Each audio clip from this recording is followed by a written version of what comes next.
Assalamu Walaikum. Hello friends, how are you? Welcome back to my new video. In this video, I am going to show you how to insert background image second page in Microsoft Word. Let's get started. At first, we have to open a Word document. Then we want to insert background image on second page. Create some page in this document.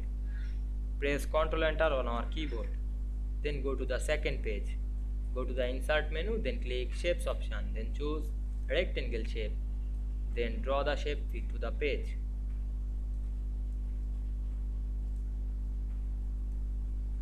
Then click the shape and go to the shape format menu, then select the shape fill option and choose picture fill, then import picture from our file.